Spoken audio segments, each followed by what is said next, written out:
অনেকের মনেই বদ্ধমূল একটি ধারণা গেঁথে গিয়েছে যে বাচ্চা ডেলিভারির জন্য হসপিটালে গেলেই বুঝি তারা জোর করে ধরে সিজারিয়ান সেকশন করিয়ে দিবে। নিঃসন্দেহে বাচ্চা জন্মদানের সবচাইতে ভালো পদ্ধতি হচ্ছে নর্মাল ডেলিভারি, তবে বিশেষ কয়েকটি ক্ষেত্রে কিন্তু সিজারিয়ান সেকশন আশীর্বাদ স্বরূপ। তবে ঠিক কোন কোন ক্ষেত্রে আসলেই সিজারিয়ান সেকশন দরকার এ ব্যাপারে আমাদের সঠিক ধারণা না থাকায় আমরা হসপিটালগুলোকে ভীতির জায়গায় দাঁড় করিয়ে দিয়েছি। সহজেই চিনিয়ে দিচ্ছি যে ঠিক কোন কোন ক্ষেত্রে আসলেই সিজারিয়ান সেকশনে সাহায্য লাগবে।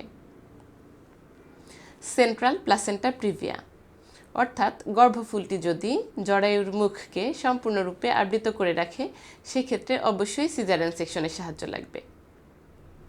মায়ের যদি এর আগেই 2 বা ততোধিকবার সিজারিয়ান সেকশন হয়ে গিয়ে থাকে সেই ক্ষেত্রে কিন্তু পরবর্তীতে আর নর্মাল ডেলিভারি করা যায় না, সেই ক্ষেত্রেও কিন্তু সিজারিয়ান সেকশনের সাহায্য লাগে।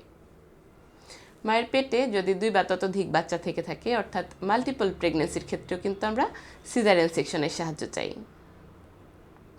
বাচ্চার চারপাশে যে অ্যামনিওটিক ফ্লুইড থাকে অর্থাৎ যে পানি থাকে তার মাত্রা যদি মাত্রাতিরিক্ত কম বা বেশি থাকে সেই ক্ষেত্রেও কিন্তু আমরা সিজারিয়ান সেকশনের সাহায্য চেয়ে থাকি। আগে থেকে যদি জানা যায় যে মায়ের গর্ভে যে সন্তানটি রয়েছে তার মারাত্মক কোনো বিকলাঙ্গতা রয়েছে সেই ক্ষেত্রেও কিন্তু আমরা সিজারিয়ান সেকশনের দিকে ইশারা করে থাকি। মায়ের শরীরে যদি অ্যাক্টিভ জেনিটাল হার্পিস নামক রোগটি থেকে থাকে সেক্ষেত্রেও কিন্তু আমরা সিজারিয়ান সেকশন চাই, কারণ এই ক্ষেত্রে নর্মাল ডেলিভারির সাহায্য নিতে গেলে অনেক সময় বাচ্চার শরীরেও কিন্তু রোগটি ছড়িয়ে পড়ার সম্ভাবনা থাকে।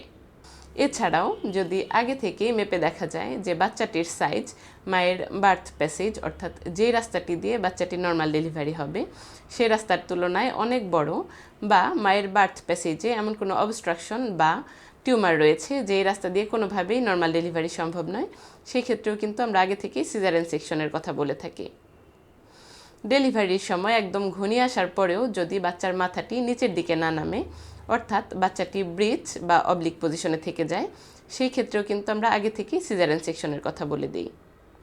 এই কারণগুলো ছাড়াও অনেক সময় এমন হয় যে নর্মাল ডেলিভারির প্রসেসটি শুরু হয়ে গিয়েছে তারপরেও আমাদের ইমার্জেন্সি বেসিসে সিজারিয়ান সেকশনের ডিসিশন দিয়ে দিতে হয়। কখন করতে হয় এমন? কোনো কারণে যদি বোঝা যায় যে ফিটাল ডিস্ট্রেস হয়ে যাচ্ছে অর্থাৎ বাচ্চার হার্টবিট মারাত্মকভাবে বেড়ে যাচ্ছে বা কমে যাচ্ছে, এমতো অবস্থায় যদি পেটে বাচ্চা বেশিক্ষণ থাকে সেক্ষেত্রে কিন্তু বাচ্চার মৃত্যু ঝুঁকি বেড়ে যাবে। এই ভয়ে আমরা অনেক সময়ই ইমার্জেন্সি বেসিসে সিজারিয়ান সেকশনের ডিসিশন দিয়ে দেই। এছাড়াও অনেক সময় বাচ্চার মাথা ছাড়া অন্যান্য অঙ্গ যেমন হাত পা বা অনেক সময় আম্বিলিকাল কর্ড বাচ্চার আগেই যোনিপথ দিয়ে বাইরে বের হয়ে চলে আসে, তখনও কিন্তু ইমার্জেন্সি বেসিসে সিজারিয়ান সেকশনের ডিসিশন দিতে হয়।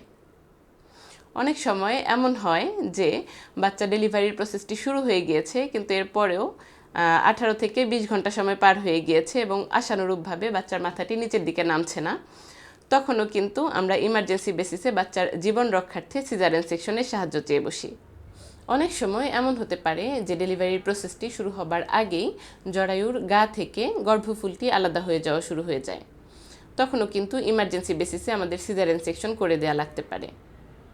এই সবগুলো কারণ জানার পর অনেক মায়েরাই হয়তো হতাশাগ্রস্ত হয়ে যাবেন, তবে মনে রাখবেন এখানে হতাশার কিছুই নেই। এই সবগুলো কারণই কিন্তু খুবই রেয়ার। বেশিরভাগ ক্ষেত্রেই কিন্তু সাধারণভাবেই নর্মাল ডেলিভারির মাধ্যমে আপনি একজন সুস্থ বাচ্চার মা হতে পারবেন। তবে এই কারণগুলো বলে রাখা যে ঠিক কোন কোন ক্ষেত্রে আসলেই সিজারিয়ান সেকশন প্রয়োজন এ ব্যাপারটি আপনি জাস্ট জেনে রাখবেন। ধন্যবাদ।